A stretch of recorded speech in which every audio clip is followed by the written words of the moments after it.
Now I'm so excited to welcome to the stage Miss Kelly McKay, who did this job last year, and I told her I'm fangirling because I love her so much. She's one of those people that's always involved in things, and sometimes behind the scenes, sometimes in front of the scenes.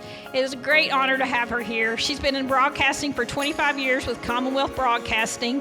She hosts the Shop Local segment from 8 to 9 on weekday mornings. I hope you all catch that. It's a great way to catch up with what's going on in town. Sorry, I'm trying not to make that feedback. She's the president and founder of Storywood Brands. Oh my gosh, Storywood Brands. And she's the co-host of a podcast where hustle meets grace. She serves on the boards for Habitat for Humanity and Boys and Girls Club. In her free time, she enjoys being with her family, her friends, and snuggling her Australian Labradoodle that is adorable named Presley. Please help me welcome Kelly to the stage. Hello, everyone. I'm so excited to be here and see all of these beautiful faces out in front of us. And I'm really excited. I don't know who chose bows in pink, but making my heart smile because pink is my favorite color. So they did a fantastic job. Whoever can take credit for that, kudos to you because it's amazing. So, all right, I'm really excited to introduce a couple of nurse practitioners with TJ Samson. Going to tell you a little bit about Kim Bowman, who has been a sleep nurse practitioner at TJ for the last 13 years. She fell in love with sleep medicine once she learned that sleep improves every aspect of your life. Everyone deserves good sleep. As a wife, mother of 4, and working mom, she knows that sleep isn't just important for ourselves, but for our entire family. So give a big round of applause for Kim. Thank you for being here. Also, Amy Thornberry, who has been with TJ Sleep Clinic for 15 years, and she became interested in sleep medicine after seeing the impact sleep disorders had on cardiac patients. She's passionate about patient education and works closely with her patients to develop personalized treatment plans that improve their sleep quality and overall health. So give Amy a big round of applause. Thank you both for being here. And when I saw that this was the first panel this morning, I thought, oh my gosh, I have a ton of questions because I don't sleep very well myself. Do any of you ladies get a good night's sleep? If you do, raise your hand. Okay, we have a few. I'm jealous, okay? I'm very jealous because I don't sleep very well. And I was just talking with Kim and Amy backstage, and I said, you know, I don't really have a problem falling asleep, but I wake up at 12, 1, 2 o'clock in the morning. My mind starts racing. I start thinking about work. I start thinking about things that I have to do in my day, and I can never go back to sleep. So, Kim, can you tell us what can we do, or what causes this? So one of the biggest things, with sleep, the easiest and the simplest thing you can do, and we always say, you know, people have been sleeping since the beginning of time. And so it's not always adding things in to help you sleep, but what can you do to simplify sleep? What can you take away from your routine, things like that? So some sleep disruptors can start with, like, if you're doing excessive caffeine, you know, alcohol, nicotine, those are all things that can disturb your sleep. The biggest thing to help sleep is just routine. You want to do the same thing. You want to try to go to bed at the same time every night, get up around the same time. For people who wake up in the middle of the night, one of the simplest things you can do, and as women, mothers, you know, we carry for our family. You know, we carry everything, you know. And so what you can do is get a journal. And if you wake up in the middle of the night, and let's say your mind is racing and you're thinking of all the things you have to do the next day, go ahead and write all those things down. So then, because one of the big things is we're worried that we're going to forget something. So write it all down, just have that journal beside your bed, and then hopefully you can kind of put your brain at ease, you know, and go softly off to sleep. All right, that is some great information right there. I will have to put a little journal next to my bed and start jotting things down in the middle of the night. Well, we're going to start with actually, I want to let you know there is a QR code on the back side of our menu, and we are using the program Slido. So if you have any questions for Amy or Kim this morning, please scan that code and submit your question, because you may have a question and they will be able to hopefully answer that today. So make sure you scan that and ask those questions as we go through this panel. But, a couple of things. How many hours of sleep should an adult actually get each night? It actually varies. Thank you, Kelly, for hosting us this morning. Thank you for Allison for just being generally amazing. Thank you for TJ for having this wonderful event, and thank to each and every one of you who came out this morning, because y'all are all beautiful. I just love seeing your faces this morning. That varies across the lifespan and from individual to individual. Generally, we say about 7 to 9 hours, but really more than quantity, what's important is the quality of sleep. So we really want, even if you're getting 6 hours, but it's good quality of sleep, that can be individual, an appropriate amount for that individual, as long as it's good quality of sleep. That's what we want to be more mindful of. All right, and I guess is that when you get into that deep sleep, it's the REM? REM sleep. REM sleep. So how long does it take us to get into that? So we do have very distinct sleep cycles, so 60 to 90 minutes for every REM period. Okay. And that should last about 60 minutes. Okay, all right. So I know, Kim, you mentioned earlier caffeine, and everybody drew coffee and, your teas and your coffee, your mid-afternoon slump, you've had lunch and your belly's full and you're sitting at your desk or you're working and you're like, oh my gosh, how am I ever going to get through the rest of this afternoon? So we all go get a cup of coffee of some sort, or go to our favorite coffee shop in town and grab coffee. I know I'm very guilty of that, and that may be part of my problem. But when should we stop drinking caffeine in order to get a good night's sleep? So it's one of these things too, because I do enjoy coffee in the morning. It's the experience of it. I enjoy getting up. I have my favorite coffee shop, so the same thing. So it's one of these things, if it's not broken, you don't necessarily have to fix it. But let's say you do struggle with sleep onset or even with fragmented sleep. So caffeine is a stimulant, and it blocks this chemical called adenosine. And what it does is it lessens your drive to feel sleepy. So we recommend stopping caffeine 6 to 8 hours before bedtime. Let's say you have caffeine at lunch and you still have trouble sleeping, then maybe you should consider cutting caffeine out all the way.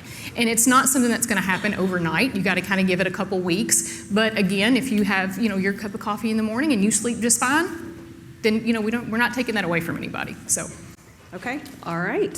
Anybody have any questions that they are submitting? Daniel, this came off of the screen. I'm looking at this and I'm not quite sure how to get back to it. I don't know how that happened, but.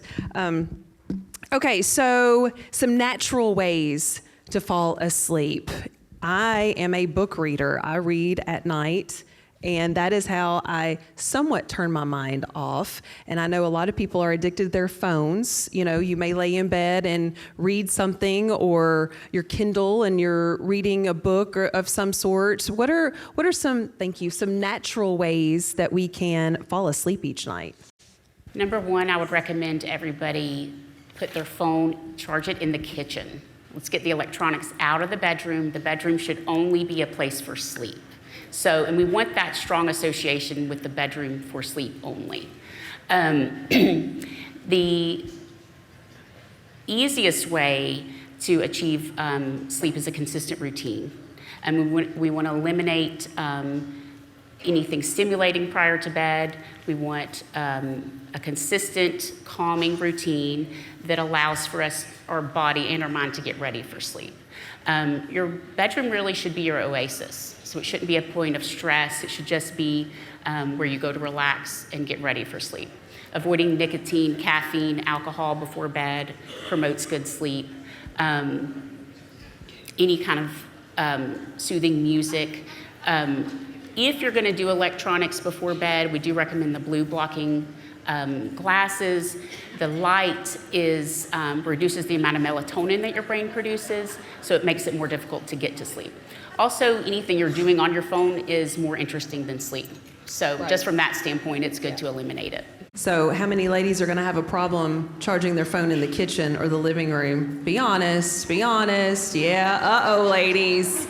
I thought that's probably what was coming. So Yeah, you can get, so a lot of my patients will say, but I use it for an alarm clock. But you can get an alarm clock at the Family Dollar for $5. So that's not an excuse. I'm not buying it. That's right. I actually have an old school radio alarm clock. So I try to put my phone, it is in the bedroom next to me, but I have that sleep In the kitchen. sound. In the kitchen. I know. I guess I need to get one of those. Does anybody use a sleep machine? Is it okay to use a sleep machine? For just the sound. Yeah, just the sound. Sure. Yes. Yes. Well, I have an app on my phone, and that's why my phone is laying next to my bed. Again, excuses. I know. So now I need to go buy a sleep machine and put my phone in the living room or the kitchen. So, okay, all right. And Daniel, it has done that again. It keeps going off, and I can't get back to it. It keeps going to a camera, and I don't want to take pictures unless you want me to take pictures. Oh, are you putting them up there? Yeah, but I'll still say you can. Okay, I didn't realize you were putting them up there. I'm sorry. This is my first time doing this, so y'all bear with me. Night shift, Kim. That's all you. Okay, I don't know why it keeps disappearing. And then there was the question that was up there that I wanted to ask, and it disappeared. It disappeared. It was about, okay, so we're just gonna jump right into this one. All right. I saw it, but it disappeared on me, so I'm still gonna go back to it. We're talking about CPAP and BiPAP. So first of all, what is the difference between the two? So CPAP, continuous positive airway pressure. So think about it, it's just continuous pressure. I always tell people, think of it kind of like a fancy air compressor. So it just is blowing air to hold the walls of your airway open, because with sleep apnea, your airway repetitively closes at night. So it's keeping that airway open. So BiPAP, bi-level pressure, so there's like a stronger pressure on inspiration, and then the pressure drops on expiration. So a lot of our BiPAP patients may be people that have underlying lung issues or things like that. BiPAP mimics more natural breathing. Okay. So the question was, and it's not up there, so someone is a newlywed out there, and they said, what do you do when you get tangled up in your husband's CPAP machine? So who wants to take that one? All right, so I'm assuming that's why you're not sleeping very well, because you're getting all tangled. I don't know how that works, because I don't, my husband probably needs a CPAP machine, but he doesn't have one. So what are your recommendations there, ladies? I would recommend taking the CPAP off before any extracurricular activities. Some good advice right there. But we always want to encourage it back on for the sleep. That's important. But actually, that is a good point. Well, there's a lot of points to be made there, but untreated sleep apnea in men decreases their testosterone. Oh. So, for those of you who aren't newlyweds, if you want to look into that, if those other issues may be So that was going to lead to my next question. How does this happen? Men and women, of course, sleep differently. My husband would sleep through a tornado, literally, okay? When severe weather comes through, I'm up watching the weather thinking, oh my gosh, we gotta go to the basement. He's like, did it storm last night? Yes, honey, it did, badly. But he will sleep right through it. I mean, why is it that he can sleep so much better than I can? Ladies, do you all have that problem? Do your husbands sleep better? Like they could sleep through a freight train coming through the house? And I don't know why that is. I mean, I know we're different, but doggone it. Why can't we not sleep any better than they can? I think it goes back to the fact that for a lot of families, women carry the burden for most of their families. Like, we manage people, we do things, and we have, not in every family, that's not what I'm saying, but in most families, we carry more stress, because that's just by nature who we are. We're carrying, not that our spouses are not, that's not what I'm saying, but we're carrying individuals, and we are, we're the ones that are going to be up worried about our house getting blown away, So, but from just like a physical aspect, men do have more sleep apnea, so they have more snoring. Women tend to suffer more with insomnia, and they can't sleep. And part of that, maybe some anxiety issues and things, and worry. So, but we are just prone to worry more than men. Okay, so as we get a little bit older, it may not necessarily be the mental aspect of not being able to sleep. It could be us as women, we have a lot of things going on in our body. Our bodies are changing. I know I'm going through it right now. I'm about to die right now. I'm so hot. Anybody else hot in here? Or is it just me? Okay. Perry is not my friend. Okay, me and my friends, we talk about this all the time, perimenopause and all the craziness that happens with that. And then the next step is menopause, and it just, goodness. So how does that affect our sleep? It ruins it. Well, so long to ever sleeping again. It really does. It has a pretty big impact on our sleep quality. The reduction in estrogen and progesterone impacts our temperature, and we need a very specific temperature to sleep well.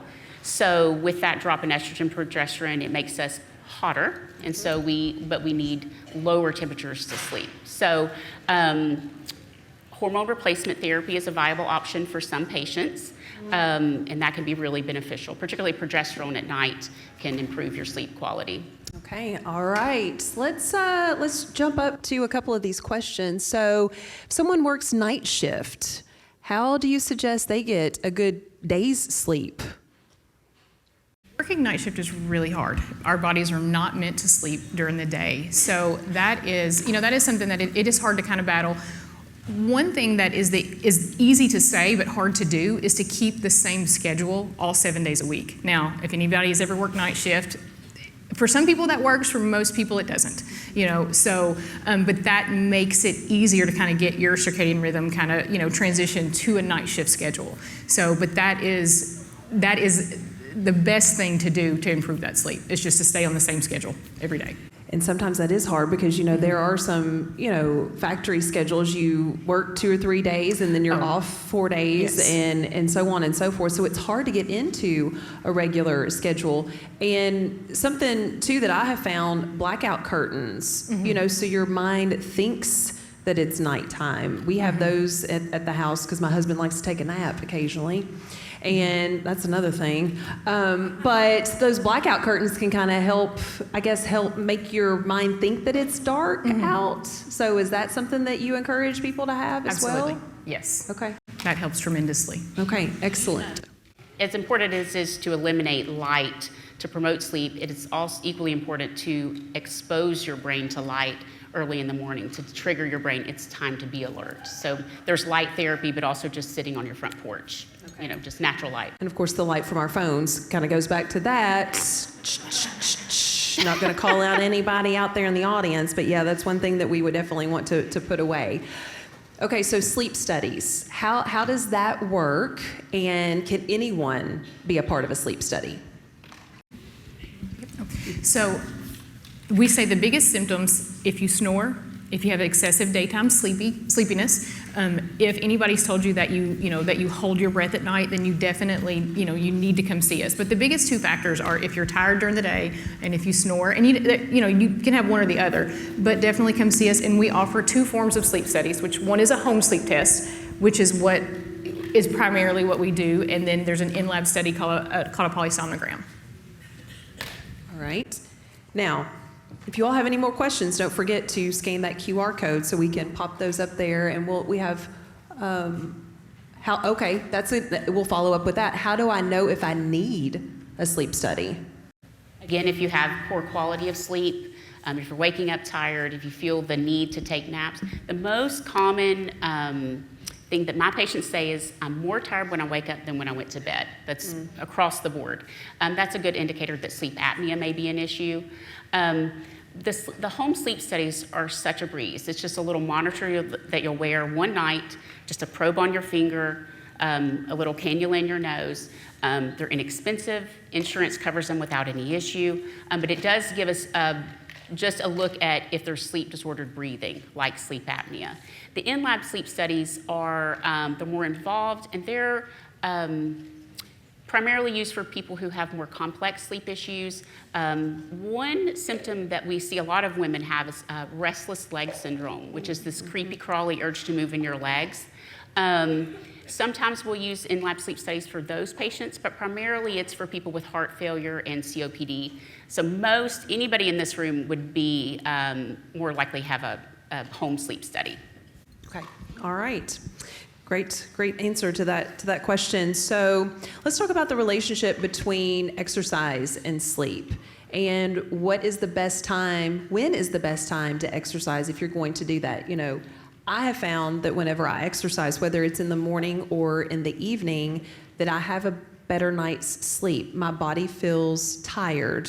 And obviously you encourage people to exercise, but when is the best time to get that in during the day? So if it's vigorous exercise, we don't want to do that within 3 hours of sleep.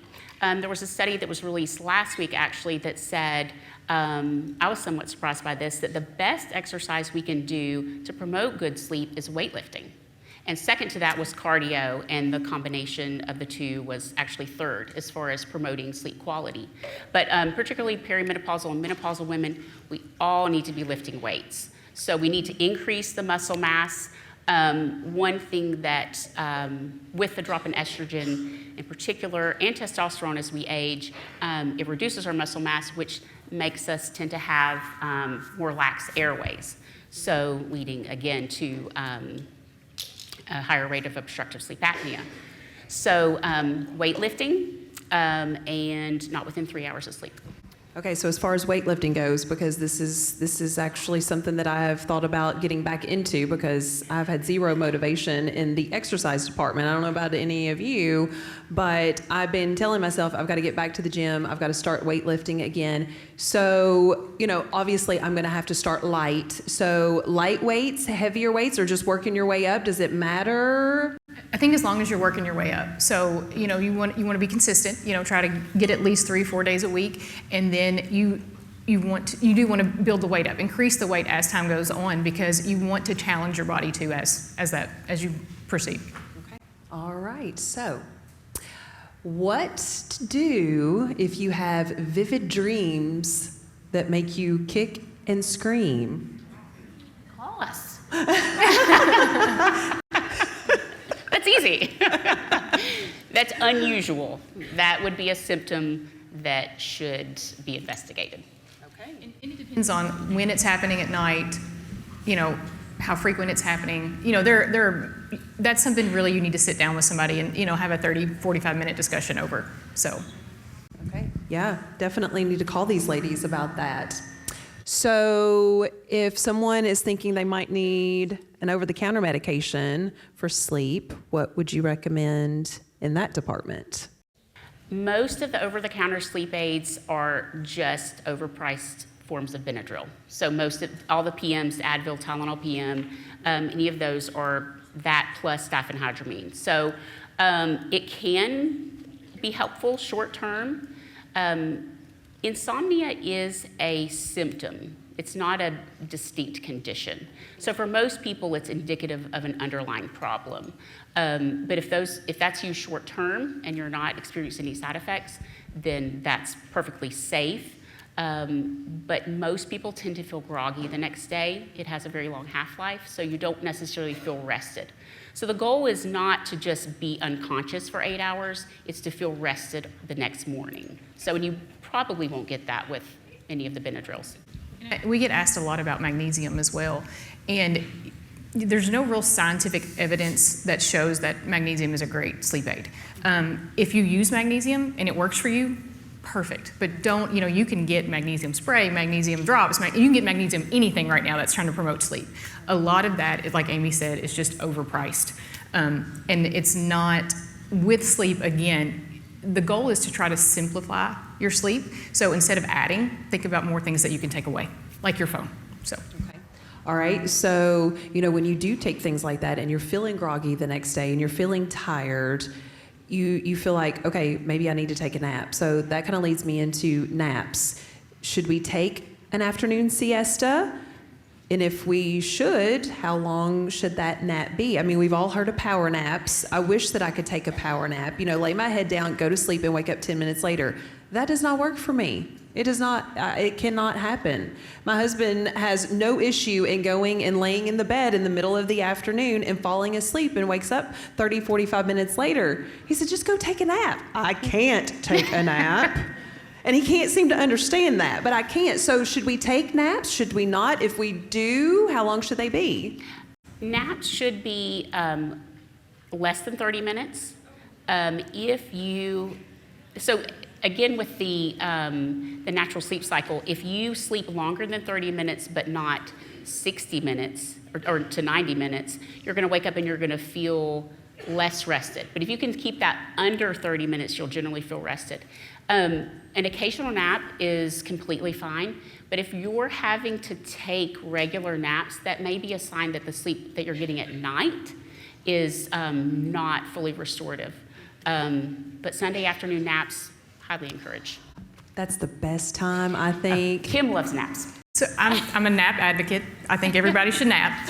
But like Amy said, if you're napping every day because you just can't function, then you do need to talk to your doctor.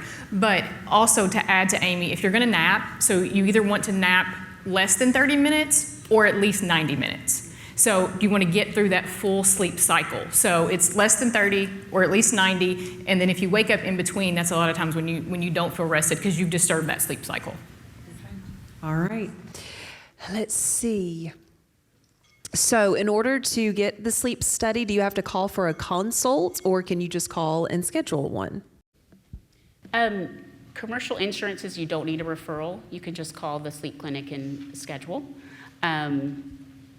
If you have, some of the Medicares do require referral, so you can always see your primary care doctor and get that referral sent over to us.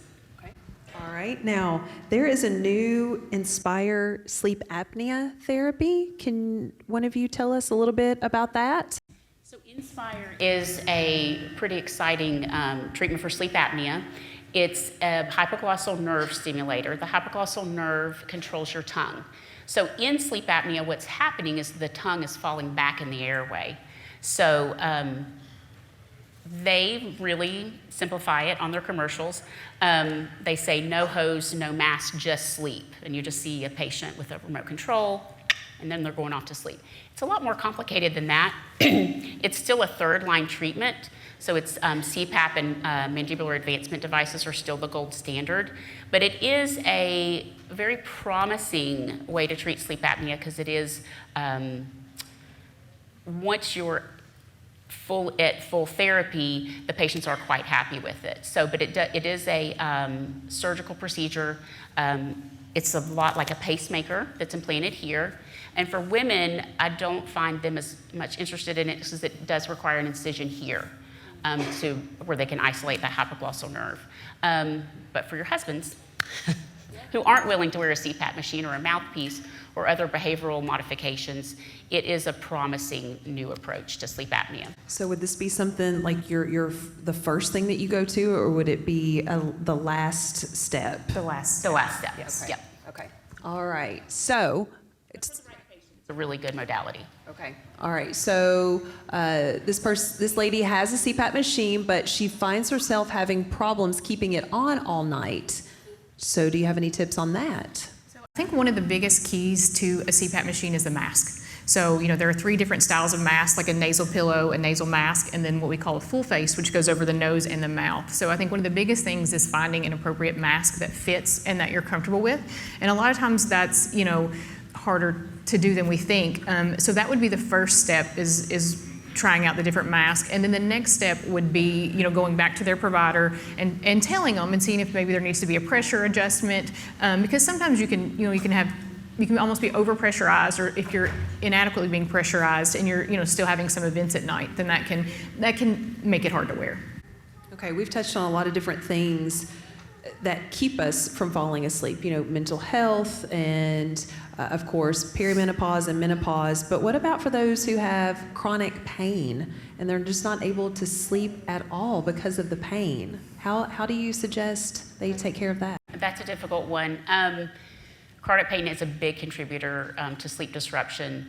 Trying to minimize the pain as much as possible. That's of course key. There's some medications that we use for pain that also promote sleep. And then we want to make sure that there's not any other sleep disorder going on that could be contributing. So we may not be able to fix the back pain, but at least we could reduce any other thing that may be disrupting sleep. Okay. Sleepwalking, some folks suffer from that. So is that a sign of a more serious issue? So for sleepwalking, no. So there can be a family history of it. So a lot of times we see, hey, if my mother or my father sleepwalked, then a lot of times the patients, will sleepwalk too. The majority of people grow out of it. So you see it a whole lot in children. You see it, less as often in adults. The biggest thing for sleepwalking is just to, protect the environment. So if you have somebody that's a sleepwalker, obviously you may want to put their keys up at night, or some people will put locks, special locks on the doors, things, because you just don't want them harming themselves at night. In some cases, there are some medications that you can do, but for the most part, it's just something you kind of monitor. Do you ever see or hear of anyone sleepwalking? They get up and they go to the kitchen and they're eating, but they don't remember eating the night before. So do we need to put locks on the refrigerator for that? Is it really? It's a real thing, yeah. Okay, so that's not just in the movies. That really does happen. It really does okay, happen. So what about that? So that's rare, number one. I think what you're speaking of is sleep disordered eating, which is the patient is eating non-food items, which can be an issue, or they're eating combinations of things like sriracha on cake. That's things that is just not normal. That's a more unique form of sleepwalking. Wow, I've never heard of the food, eating different foods, like odd foods like that. So Instead of going to the kitchen and putting, a frozen pizza in the oven, those people are going to go to the freezer, they're going to get the pizza, and they're just going to eat it frozen. So it's kind of like that, too. Wow. So it's not, like you're not actually processing the full steps. Okay, goodness. All right, I understand that one. So this lady has cramps so bad in her legs some nights that she has to get up and walk them off. What can she do to keep that from happening, to kind of ward those off to begin with? Well, dehydration is the most common cause of that. So staying hydrated with water. It sounds awful, but it works. Mustard and pickle juice. Those both work for sleep leg cramps. Mustard and pickle juice. So how much eat them together or just? Either one, mustard or pickle juice. So how much of each? As much as you can tolerate. I don't know. It just sounds awful. I mean, so just open up the can of pickles and just down the juice? Yes, it works. Also, tonic water is helpful, but again, I think I'd rather eat mustard and drink pickle juice. Yeah, tonic waters. So that would help. So you do that daily? Gentle stretching before bed. Okay. Or you could do that before bed, or if the leg cramps happen. Okay. All right.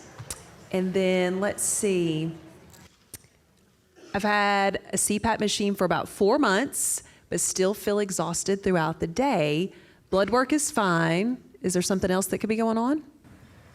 So, and again, that's when you come in, we want to make sure that your sleep apnea is being adequately treated. We'll check the pressures, things like that. There are other pathological issues such as idiopathic hypersomnia and narcolepsy as well, which both of those consist of just excessive daytime sleepiness that is, beyond what you would consider normal. And so those are things that, there are other sleep lab tests that we can do to rule those out. Okay.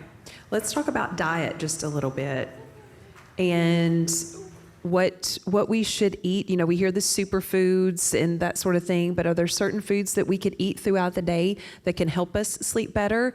And how early should we eat in the evening before going to bed? If someone goes to bed at 9 or 9:30, when should there be their last meal, or can they snack? What is going to help with that sleep as far as eating goes? So I think the biggest thing is to try not to eat a heavy meal 2 or 3 hours before bedtime. Obviously, a lot of people, if they have spicy food, things like that, it's, make our heartburn at night. So we say try to stay away from spicy food for dinner, and then just eat, make sure you have about 2 or 3 hours before bedtime. So. All right. Certain snacks that do tend to promote sleep: almonds, tart cherry juice. There's anything that contains a lot of magnesium. That's kiwi. Mm-hmm. I do use tart cherry, which, by the way, Calligraphy Creations, Kaylee has that at Calligraphy Creations. I use that each night. Well, I got out of a routine of taking it, and I've got to get back into that. But I noticed that it was helping me because there were other benefits to drinking that as well. It was like 2 tablespoons, I think, a night is what I was taking. It increases tryptophan and melatonin, natural production of that. So. And I read that it helps inflammation too. Reduces inflammation. Yes, so some good stuff, I'll tell you. All right, we mentioned vivid dreams earlier, but what causes vivid dreams? Have at it. So a lot of times, it depends on, again, like what time of night they're happening, things like that. So sometimes dreams are just dreams, and we can't really control that. And the brain is so complex, we're not really sure why we dream certain things and why we don't. There are other underlying conditions, like is there PTSD? Is there a history of trauma? Things like that. There are things such as REM behavior disorder, which is an abnormal thing that does need to be absolutely checked out. And that is basically at a certain point in night, you have these dreams. Like, for example, let's say there's a husband and a wife in the bed, and the husband is dreaming that somebody is attacking his wife. And so in the dream, he is trying to protect his wife, but in reality, he's actually hitting his wife or hurting his wife. They're acting out those dreams. And those are things that are very abnormal. And if that's happening, you 100% need to have those seen about. And one thing about the vividness of dreams is that, again, back to the full sleep cycle, you should slowly go into dream sleep and slowly come out of REM sleep. So it shouldn't be vivid, disturbing, stress-provoking. It should be more of a pleasant thing. So if you are being awoken abruptly from a dream, that may be a sign that something else is going on. Okay. All right. So we've touched on a lot of different things. If anyone else has any more questions, submit those through the QR code. So I'm just curious what each of you, your bedtime routine, what does that look like for each of you? I'm just curious. Okay, I'm sorry. I take that back. I'm just kidding. I'm just kidding. You don't have to answer that. It's like do as I say, not as I do kind of thing, right? I'm actually pretty good because I'm very tired. So I'm ready for bed. But I do tend to keep the phone out of the bedroom and get all my ducks in a row, and then I'm able to kind of gently, easily go off to sleep. And I also sleep well, and I'm not as good as Amy about the electronics, but I believe I do a very good job of making my bedroom my oasis. So when you walk into your room, you should almost already be getting sleepy. Like your brain should see your bed and be like, okay, it is time for bed. So buy the good sheets, get a good pillow, do all the things. Like you need to love your bed. You need to love it. And if you don't like your sheets and you have an uncomfortable bed, your brain's not going to want to go to sleep. So. And that's another thing, speaking of uncomfortable bed, mattresses and all the different things that they have these days, you want to make sure that you are sleeping on something that's very supportive. I love those, like almost the Tempur-Pedic where, it just kind of hugs your body. I feel like it's supporting every part of my body. Having a good mattress is very important when it comes to good sleep. And it needs to be cool. Like your room needs to be, 68 degrees, 68 to 72. I lean more towards the 68. So dark, cool, and go from there. I'm one of those that I keep the ceiling fan on. It does not matter if it's 0 degrees outside or 100 degrees outside. My ceiling fan is always on just because I want, if I wake up in the middle of the night and I'm having a hot flash, throw those sheets off and let that fan blow. So yeah, I think there are a lot of people that have to have that, and I'm one of those people. I cannot sleep in silence. Like it's just an eeriness. Does anybody like to just sleep in complete silence, or do you have to have, some of you do. Okay. I have to have that sleep sound, and I think it's a fan is what it's called, is the noise. So I have to have that, but everyone sleeps differently, obviously. So as we are wrapping things up, I know we've touched on a lot of different things. I said that earlier. So just kind of an overview of just the best things, the routine that we should have on a regular basis to get a good sleep. What would you suggest? Exercise in the morning. Don't eat within 2 to 3 hours of bed. Don't eat a heavy meal. Good, cool, low stress environment. Eliminate the electronics if at all possible. 2 to 3 hours before bed. Even something as simple for people that do struggle with sleep, turning the overhead lights off and using lamps. Like, go ahead and start dimming the lights 2 to 3 hours, 2 hours, hour to two before bed, and just kind of get, like, it is that sleep environment, but it is most importantly just that sleep routine. All right. Well, I think that's going to do it for this morning. Amy and Kim, thank you both so much being for having here. Did you all learn a lot of things that you're going to be able to take home and use? It was very, very helpful and very insightful. Ladies, I feel confident that we're going to have the best night's sleep ever tonight, because we're all going to be exhausted from today because we're having so much fun. Fun will make you tired sometimes. So I have a feeling we're all going to have the best night's sleep ever. So ladies, thanks again for being here. Thank you.